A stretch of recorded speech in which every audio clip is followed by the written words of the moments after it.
내 속에 두 개의 눈이 있다. 시도 때도 없이 서로가 헤게모니 쟁탈을 한다.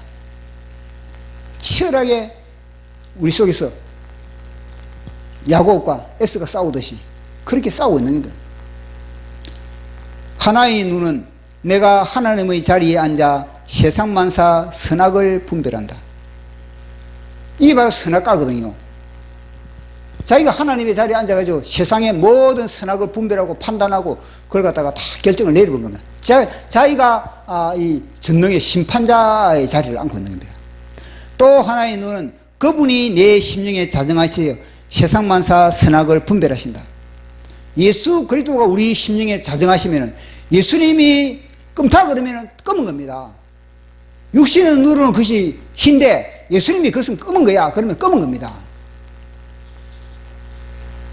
정광 목사님이 늘 그러잖아요. 이거 몇 개냐고. 이거 5개다. 그러고 이거 몇 개냐 그러면 5개다. 5개. 그게 뭐냐? 하나님이 우리 심령에 자정하시면은 하나님이 우리 심령에 자정하시면은 하나님이 끔타 그러면 우리는 검은 거고 하나님이 가라 그러면 가는 거고 하나님이 멈추라 그러면 멈추는 겁니다. 삼손은 생육에 두 눈이 뽑히고 맷돌을 돌렸을 때 비로소 빛이 임했다. 이 바로 삼손이 그렇답니다. 살기 등등한 불을 켠 바울은 다메섹 도상에서 눈이 멀었을 때 식음을 전폐하고 혼돈과 공허와 깊은 허감을 토하여 빵빵히 빛을 채워 세상을 밝히는 불꽃 눈동자가 되었다. 예. 자, 하나님 말씀 보시겠습니다. 창세기 12장 5절로 9절까지. 아브라함이 그의 아내 사레와 조카 롯과 하란에서 모은 모든 소유를 얻은 사람들을 이끌고 가나안 땅으로 가려고 떠나서 마침내 가나안 땅에 들어갔더라. 아브라함이 그 땅을 지나 시겜 땅 모래 상수리 나무에 이르니 그 땅에 가나안 사람이 그 땅에 거주하였더라. 여호와께서 아브라함에게 나타나 이르시되 내가 이 땅을 내 자손에게 주리라 하시니라. 자기에게 나타나신 여호와께 그가 그곳에서 제단을 쌓고 거기서 베델 동쪽 산으로 옮겨 장막을 치니 서쪽은 베델이요 동쪽은 아이라. 그가 그곳에서 여호와께 제단을 쌓고 여호와의 이름을 부르더니 점점 남방으로 옮겨갔더라. 아멘. 창세기의 믿음의 족장 아브라함과 이삭과 야곱의 삶을 통하여 그들이 하나님의 형상으로 회복되는 하나님의 형상이 조성되는 그런 설교를 바탕으로 계속 이야기를 하고 있습니다. 오늘은 제가 말씀을 다시 되돌아가서 제가 말씀을 전하게 됩니다. 왜냐하면 말씀을 전하다가 보면 아주 귀중한 걸 놓친 그런 경우가 있습니다. 물론 그 당시에는 하나님의 말씀이 제 속에 들어오지 않음으로 인해서 보지 못했지만 그러나 계속 말씀을 파고 묵상하다 보면은 그 당시에 현장으로 성령님이 우리를 이끌 때가 있습니다. 그래 그 현장으로 우리를 이끌 때 이거는 굉장히 소중한 부분이구나. 이 아브라함의 신앙에 있어서 단순히 격가지가 아닌 이게 하나의 그런 원통치라는 걸 와닿는 겁니다. 그래서 이 굉장히 중요한 이 부분을 놓쳐서는 안 되겠다는 그런 마음으로 다시 말씀을 전하게 됩니다. 자, 보십시오. 아브라함이 75세에 그렇게 이제 가나안 땅에 당도했습니다. 가나안 땅에 이제 당도했는데 아브라함이 이 가나안 땅을 처음 이제 발을 디뎠을 때의 아브라함의 마음이 어떠했을까? 여기에 우리가 주목을 해야 되는 겁니다. 아브라함이 보십시오. 하란을 떠났습니다. 하란을 떠나가지고 아브라함이 이제 마침내 하나님께서 약속한 땅이 바로 이 가나안 땅입니다. 이 가나안 땅은 다안에서 이 단이 가나안 북쪽에서 단에서 이제 브엘셀바까지, 단에서 브엘셀바까지 여기를 이제 주로 활동 무대로 삼고 있습니다. 그래서 약속의 땅이다 그러면은 단에서 브엘셀바까지, 때로는 출애굽했을 때 하나님께서 약속했을 때는 이 땅뿐만 아니라 전체적인 그런 애굽의 이 시나이 반도까지도 언급할 때가 있습니다. 그런데 주로 성경의 활동 무대는 하나님께서 아브라함에게 약속한 땅은 바로 여기에서 여기입니다. 브엘셀바, 최남단이 브엘셀바고, 그래가 북쪽이 그래 이 단인 겁니다. 자, 그러면은 아브라함이 하나님의 언약을 받고 말씀을 쫓아 가나안 땅에 들어왔습니다. 가나안 땅이 이제 아브라함이 들어가 이제 서서히 이제 내려오는 겁니다. 서서히 남쪽으로 이제 내려왔습니다. 북쪽이 여기가 이제 하란 땅이니까 하란 땅에서 이 가나안 땅을 지나서 이제 점점 이렇게 남쪽으로 내려온 겁니다. 그런데 우리가 성경을 보면서 전에는 의문을 가지지 못했는데 제가 의문이 탁 드는 것이 뭐냐면은, 왜 아브라함이 가나안 땅에 들어오자마자 여기에서 아브라함이 왜 재단을 예배를 드리지 못했냐는 겁니다. 이런 질문을 저희인데 하게 된 겁니다. 왜 아브라함이 이 가나안 땅에 발을 디디면은, 마침내 가나안 땅에 발을 디디면은 이곳에서 곧바로 재단을 쌓고 여호와 하나님의 이름을 부르면서 하나님께 감사와 하나님께 영광을 돌리는 그런 예배를 드리지 못했냐는 겁니다. 그러지 못하고 가나안 땅에 들어와서 아브라함은 계속 끊임없이 남쪽으로 내려왔습니다. 남쪽으로 내려와가지고 어디에서 이 아브라함이 제단을 쌓냐면 세겜 땅이면 이게 지금 지도는 이렇게 보이지만 약 한 4분의 1 정도입니다. 4분의 1 지점에 내려와가지고 여기서 비로 아브라함이 여호와 하나님께 제단을 쌓았다. 그렇게 성경은 이야기를 하고 있거든요. 자, 성경을 우리 한번 읽어보도록 하겠습니다. 창세기 12장 5절에서 6절 시작. 아브라함이 그의 아내 사레와 조카 롯과 하란에서 모은 모든 소유와 얻은 사람들을 이끌고 가나안 땅으로 가려고 떠나서 마침내 가나안 땅에 들어갔더라. 아브라함이 그 땅을 지나 세겜 땅 모래 상수리 나무에 이르니 그 땅이 가나안 사람이 그 땅에 거주하였더라. 아멘. 자, 이 보십시오. 성경의 단어 하나하나를 굉장히 중요시 해야 될 때가 있는 겁니다. 거기 보면은 분명히 뭐냐면은 그 땅을 지나, 오늘 본문의 제목이 보거든. 그 땅을 지났다는 거예요. 그 땅을. 이걸 갖다가 아주 크게 지는데 와닿는 겁니다. 이 글자가 아주 크게 와닿아가지고, 그래, 맞아. 왜 이 아브라함이 가나안 땅에 들어오자마자 제단을 쌓지 않고 그 땅을 계속 지나서, 그것도 지나자마자 중간 정도 와가지고 했으면 모르겠습니다. 근데 세겜 땅까지 와가지고 여기에서 그렇게 제단을 쌓았냐는 겁니다. 여기에 제 자신 의문이 드는 겁니다. 자, 보십시오. 우리가 이사를 갑니다.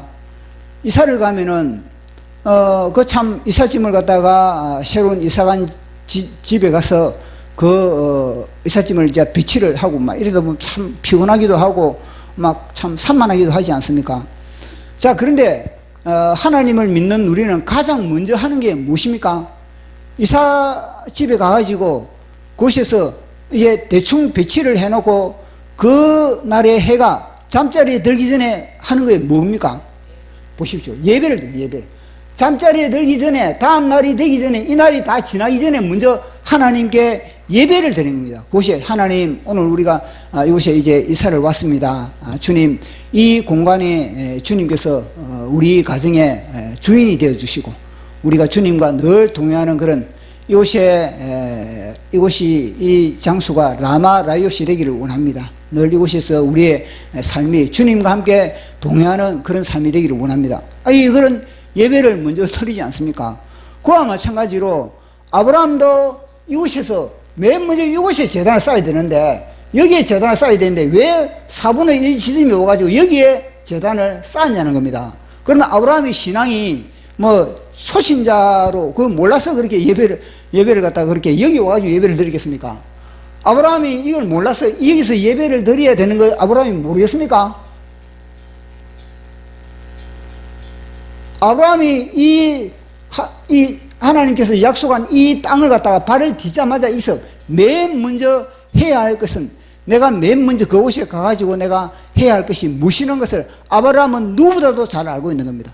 그런데 아브라함은 이곳에서 제단을 쌓지 않고, 그곳에서 여호와 하나님을 부르지 않고, 그곳에서 여호와 하나님께 영광과 찬양을 드리지 않고, 아브라함은 끊임없이 내려와가지고 이곳에서 비로소 뭐냐면요, 하나님께 제단을 쌓았다는 겁니다. 그것도 또 뭐냐면요, 하나님께 제단을 쌓는 것도 스스로 아브라함이 하나님께 제단을 쌓은 것이 아닌 겁니다. 스스로 하나님께 제단을 쌓은 것이 아니라 하나님이 비로소 나타나셔가지고, 하나님이 나타나자 아브라함이 비로소 제단을 쌓게 되는 겁니다.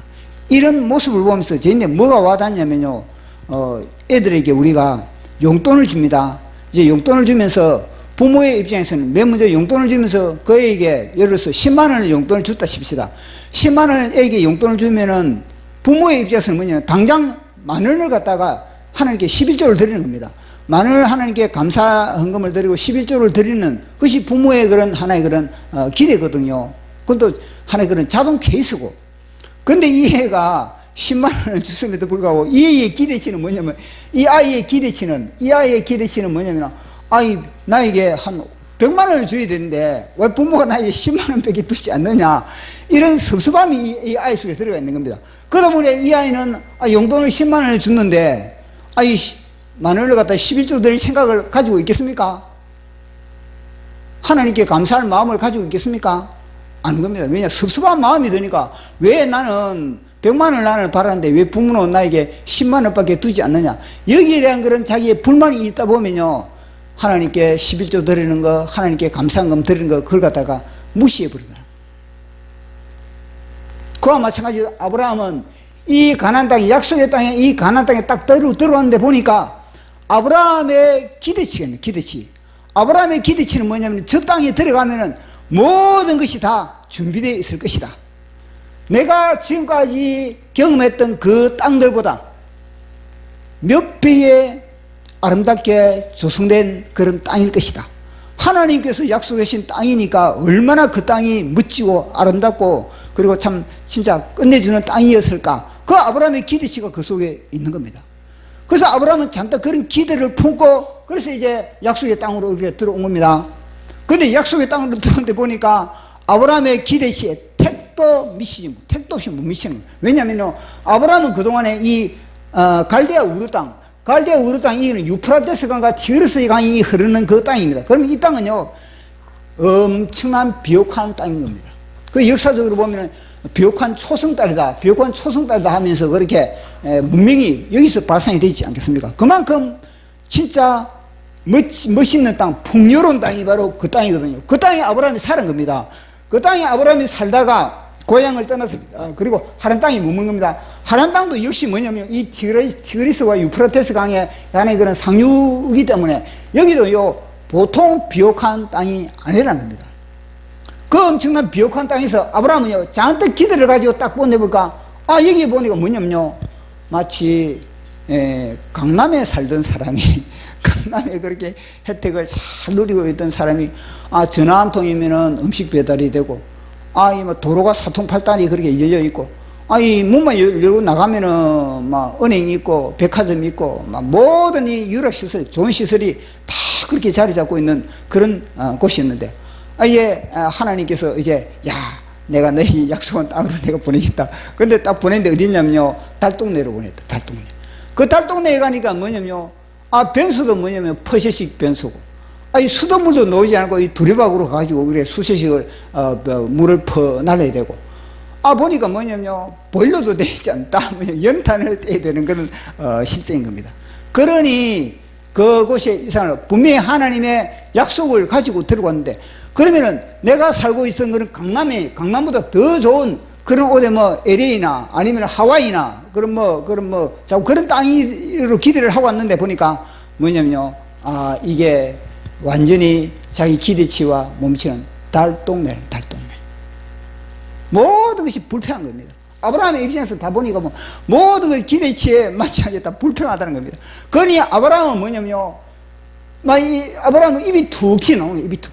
내가 살고 있던 이 고향보다 못하고 내가 이 머물렀던 하란보다도 못하고 이런 땅을 나에게 줬느냐, 이런 불만으로 아브라함은요 입이 툭 튀어나오니까, 그러니까 아브라함은요 하나님께 예배 드리고 싶은 마음이 있겠습니까?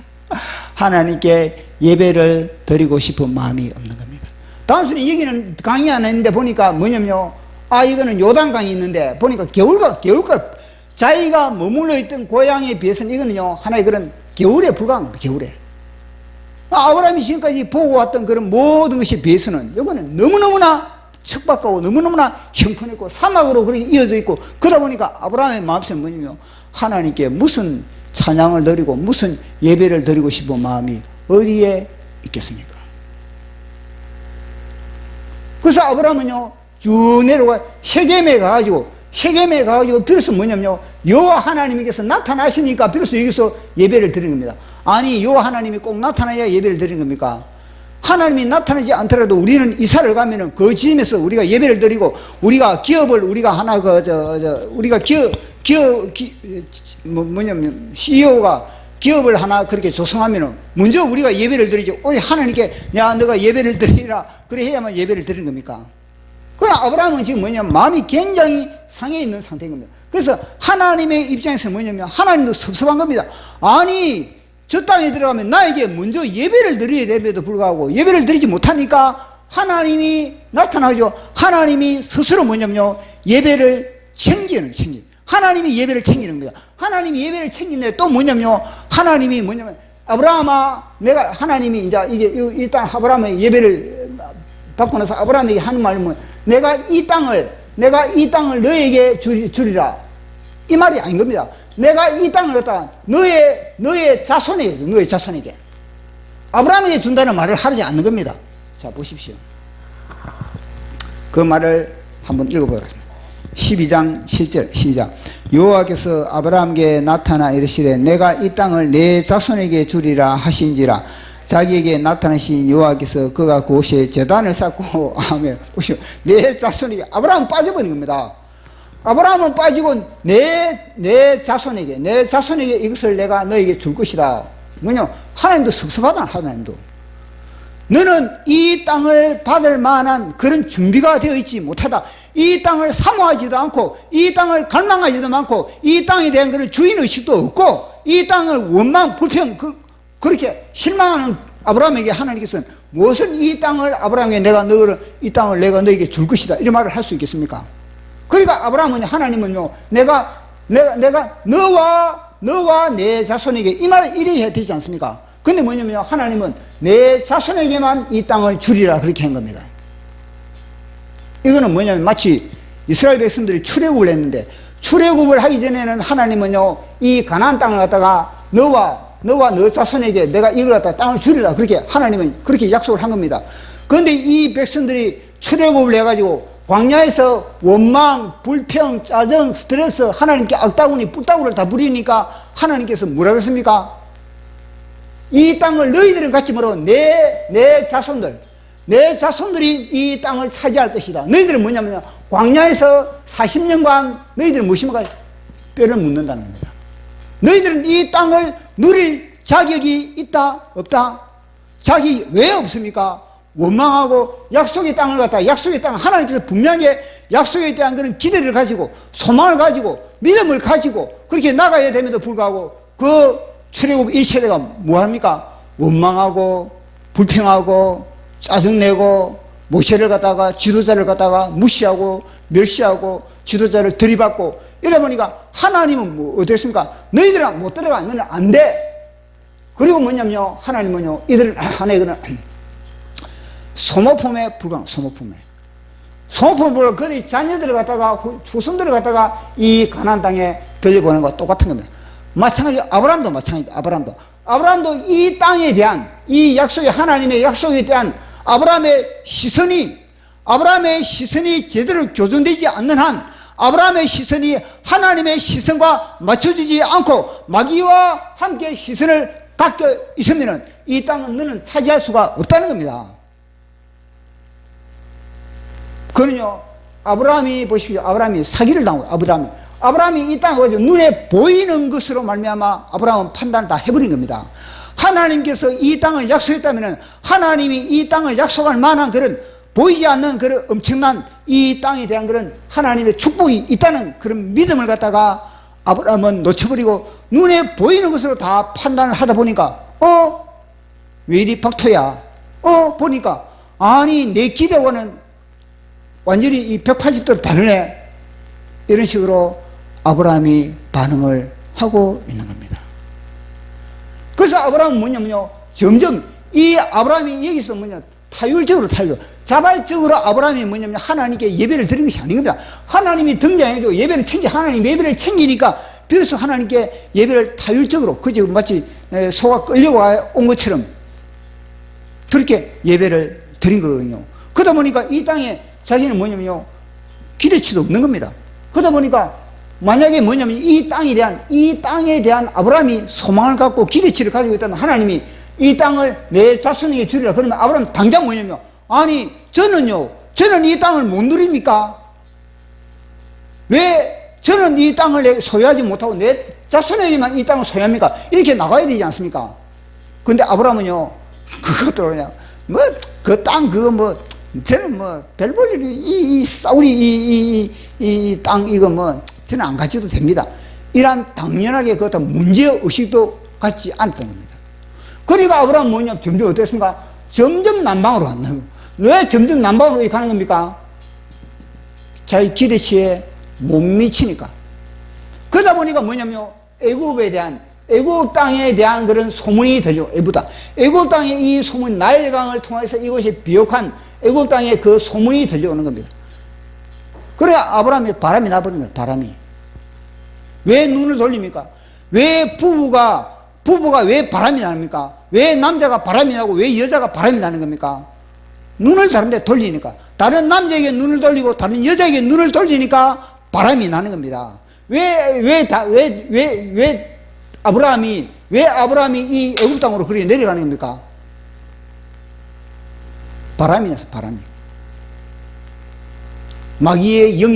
마귀의 바람이 아브라함 속에 들어가 버린 겁니다. 그러니까 이 존재한 약속의 땅을 뒤로 하고 뭐냐면요, 가버린 겁니다. 애굽으로 내려가 버린 겁니다.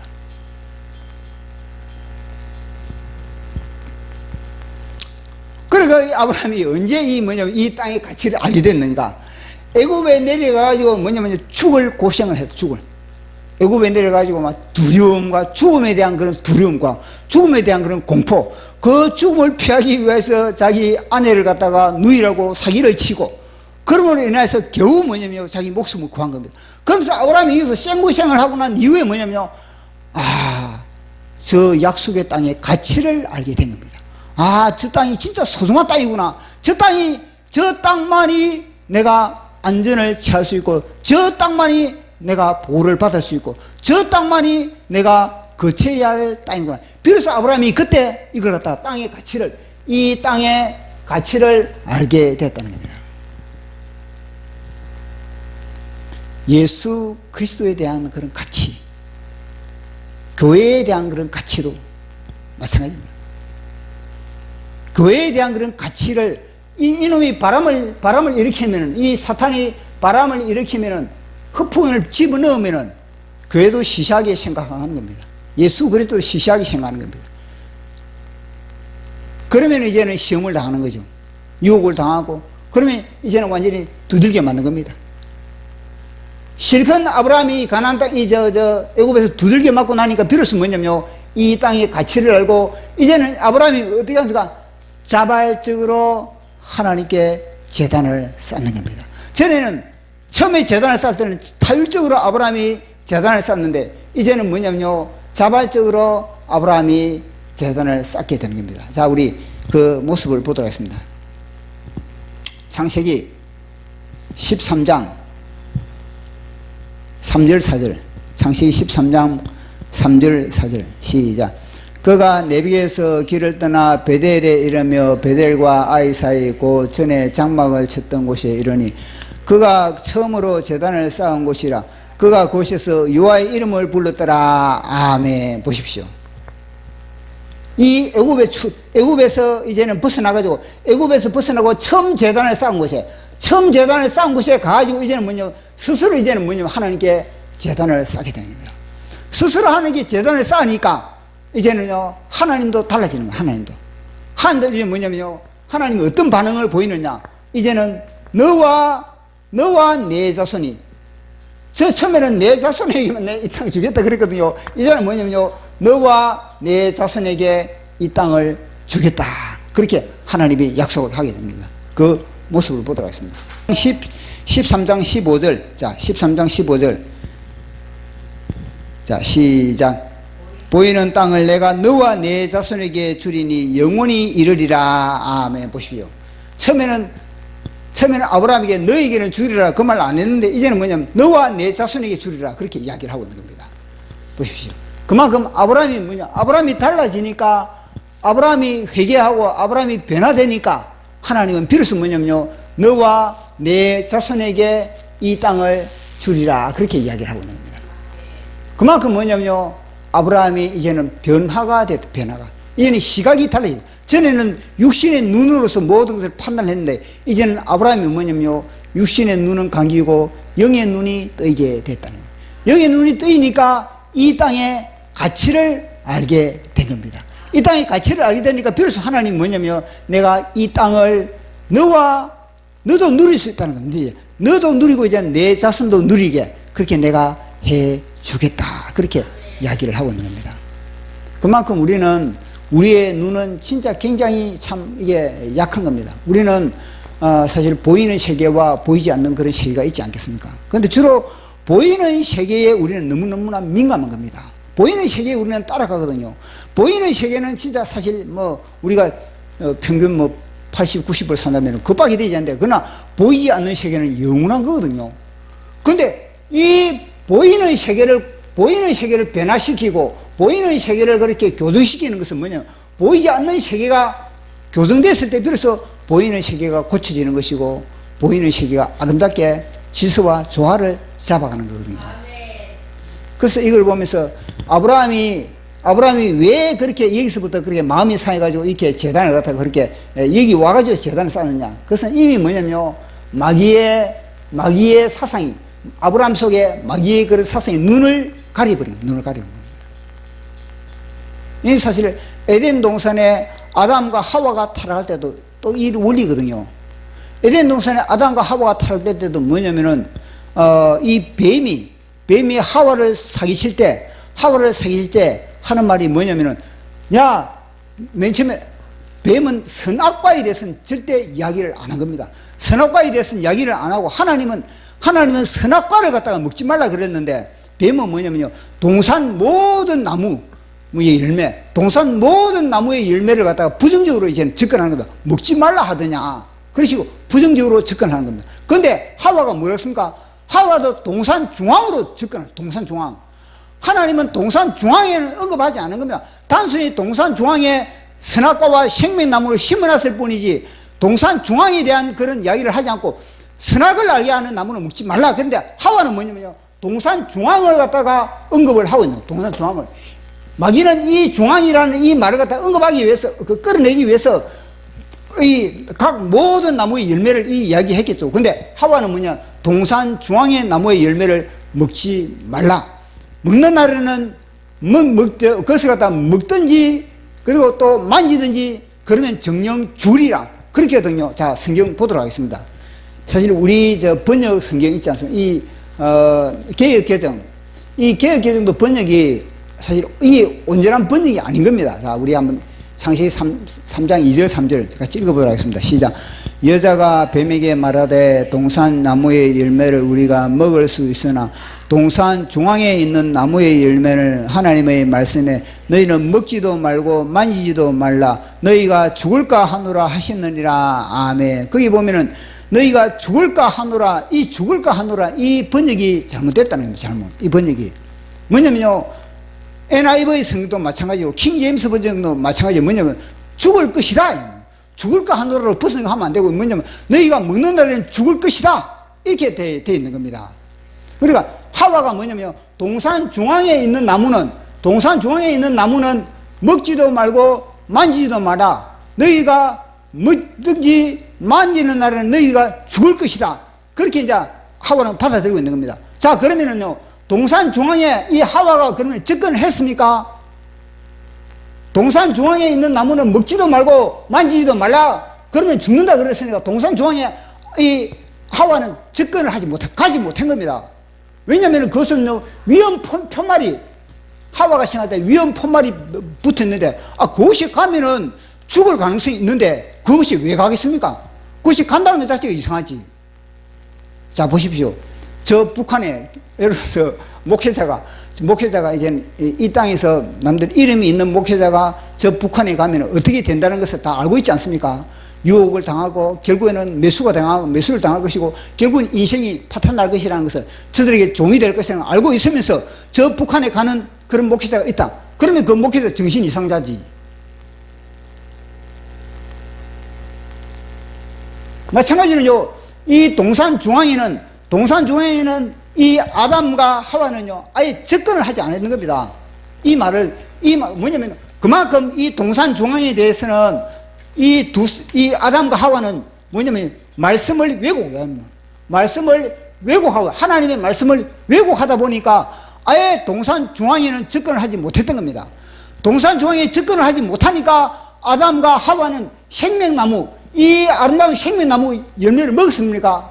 먹지 않았습니까? 먹을 수가 없는 겁니다. 왜냐? 이 생명나무의 열매를 먹기 위해서는 동산 중앙에 접근을 해야 되는데, 동산 중앙에 접근을 하면 뭐냐면요, 이 동산 중앙에 가면은 죽는다 그랬으니까, 자기는 그렇게 받아들이고 있으니까, 그러니까 그들은요, 생명나무의 열매를 맛도 보지 못했던 겁니다. 하늘에 있는 아담과 하와가 지금 남들은, 야, 어떻게 너 알지? 그렇게 했는데 지금 하는 거예요. 보십시오. 접근도 생명나무의 열매를 먹지 못하니까 뭐냐면요, 마귀의 유혹을 갖다 이길 수 있는 힘이 있습니까? 능력이 없는 겁니다. 하나님의 말씀을 먹어야지, 예수 그리스도와 생명의 관계를 연결해야만이 마귀의 속삭임도 분별하고 마귀를 갖다가 예수 그리스도 이름으로써 뱀아 물러가라 대적을 할 수 있는데, 생명나무의 열매를 먹지 못했으니까 마귀가 볼 때는 뭐냐면, 이거는 내 밥이다. 그 돼버린 겁니다. 하나님이 왜 에덴 동산에 생명나무와 선악과를 심겨놔서 끝났겠습니까? 그것은 뭐냐면, 너희들이 매일 에덴 동산에 그 중앙에 올라가가지고 생명나무를 먹으면서 선악과를 바라봐라. 선악과를 바라보면서 하나님의 명령을 갖다가 묵상하고 하나님의 명령을 갖다가 선포하고 하나님의 명령을 강의시키라. 그러고 그 옆에 바로 멀리도 있지 않습니다. 그 바로 옆에 선악과를 심겨 놓은 겁니다. 그런데 이 동산 중앙이 접근을 안 해버렸으니 생명나무의 열매도 먹지도 못한 겁니다. 그러니까 마귀가 볼 때는, 야, 이거는 내 밥이다. 이게 뭐냐면, 지금 이 시대의 목회자와 이 시대의 성도들이 이런 상태. 목회자가 보십시오. 목회자가 생명나무의 열매를 먹고 하나님과의 생명의 관계, 예수 그리스도와 생명의 관계를 맺고, 그리고 뭐냐면요, 선악과에 대해서 정확하게 뭐냐면요, 책망해야 돼. 선악과에 대해서 지적하고 죄에 대해서 책망. 이 선악과를 먹으면 우리가 죽는다. 선악과를 먹으면 마귀에게 밥이 된다. 주사파를 따르면 죽는다. 교회가 망한다. 사탄이다. 왜냐? 예수 그리스도와 생명의 관계를 연결하지 못하니까 주사파에 대해서 책망하지도 못하고 그 배후에 사탄의 세력을 이야기하지 못하고 그런 상태가 바로 이 시대의 교회인 겁니다. 보십시오. 정광훈 목사님이 주사파에 대해서 정확하게 공격을 할 수 있는 것은 뭐냐? 정광훈 목사님은 에덴 동산의 예수의 생명나무의 열매를 먹이기 때문에 그것을 먹이기 때문에 과감하게 이 선악과에 대해서, 마귀의 선악과 주사파에 대해서 정확하게 선포할 수 있고 책망할 수 있고 깨우칠 수 있는 겁니다. 그만큼 생명나무 열매 대신 예수 그리스도를 먹는 것만큼, 그 뭐냐면 바로 옆에 그 옆에 있는 그런 선악과, 우리를 죽이는 선악과에 대해서 이야기하지 않을 수가 없는 겁니다. 예수님에 대한 생명나무를 먹은 생명의 열매를 빵빵하게 배를 채운 사람만큼 마귀에 대해서 이야기를 하는 겁니다.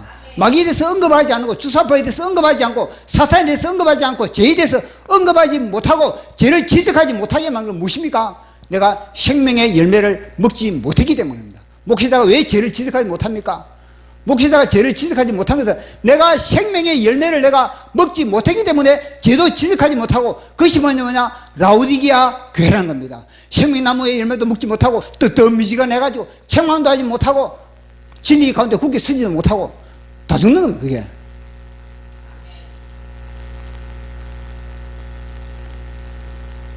아브라함이 그렇게 사단에게 쏘은 거죠. 사단에게 쏘으니까 아브라함이 그렇게 점점 하나님과의 관계가 멀어지고 점점.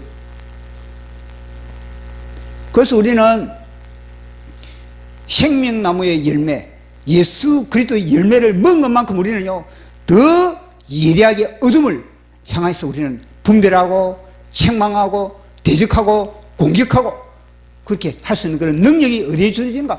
생명나무의 열매를 먹은 것만큼 그렇게 할 수 있다는 겁니다. 그런데 지금 이 시대의 교회는 어떻습니까? 왜 주사파에 대해서 그렇게 책망하지 못하고 폭로하지 못하고 대적하지 못한 겁니까? 교회들이. 그것은 그만큼 생명나무의 열매, 에덴 동산의 그 중앙에 오르지 못했더라. 에덴 동산의 예수 그리스도의 지성소에까지 들어간 것만큼 뭐냐면요, 그 속에서 뭐냐면요, 죄에 대한 그런 경각심, 죄에 대한 그런 모든 그런 두려움, 죄에 대한 그 모든 부분의 배척, 그걸 갖다 그것이 완전히 장치가 되고 탑재가 되는 겁니다. 그만큼 사단은 우리의 눈을 멀게 합니다. 그리고 우리 이 시간 보면요, 눈싸움. 끊임없이 사탄은요, 사탄의 그런 모든 사상을 통해서 우리의 눈을 갖다가 독질하. 왜곡시키고. 그런 세상의 눈이 뽑혔을 때, 그래서 우리는요, 영의 눈이 열리는 겁니다. 빛으로 채울 수가 있는 겁니다. 삼손이 뭐냐면 이 정욕의 눈, 이 음욕의 눈, 정욕의 눈이 뽑혔을 때 비로소 삼손은요 눈을 뜨게 된 겁니다. 눈이 뽑혀가지고 맷돌을 돌면서 비로소 삼손이 눈이 뜨이니까 이제는 뭐냐면요, 내 이들과 하나님 내 이들과 같이 자포하겠습니다. 사도 바울도 살기의 눈이 완전히 그렇게 빛으로 인해서 타격을 받았을 때 비로소 영의 눈이 열리게 되는 겁니다. 아브라함도 눈이 뭐냐? 애굽에서 시행고생을 하면서 비로소 뭐냐면요, 눈이 열린 겁니다. 눈이. 그러니까 고난을 통해서 하나님은 우리의 눈을 열게 하신다. 시련을 통해서 하나님은 우리의 눈을 열게 하신다. 고난과 시련과 역경을 통해서 우리의 이 모든 세상의 눈으로 보는 판단, 그런 결정, 그걸 갖다 다 뭐냐면요, 다 봉사로 만들어버리고 안에 영의 눈을 맑게 찬란하게 영롱하게 우리를 만든다는 것을 오늘 말씀으로서 우리를 이렇게 이야기해 주고 있는 겁니다. 제가 또 이 말씀을 통해서 제가 시를 한 수 적었습니다. 눈의 싸움.